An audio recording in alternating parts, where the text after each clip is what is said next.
शाबाश शाबाश पीछे बहुत थोड़ा भारी पीछे जो उठ गए पीछे ही है शाबाश शाबाश जगड़ाना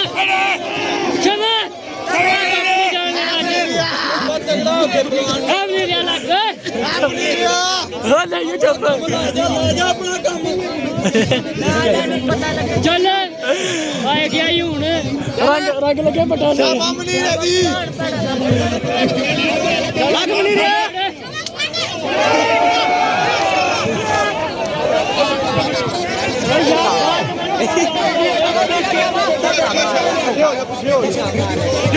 यार थोड़ा पीछे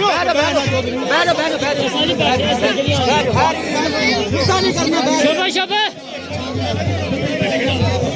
शाबाश शाबाश तगड़ा आखिर बंदा मैच च कुछ होनी चाहिए आटे बेटर क्यों साहब जी गलती होगी वैसे तेरी कुछ होनी चाहिए थी आहो जी पावर ना शाबाश शाबाश चलो सारे फेटर के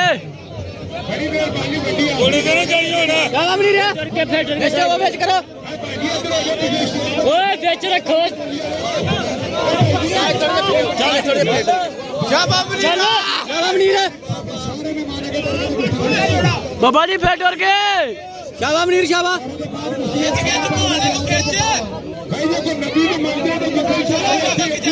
शबाब शबाब लग जा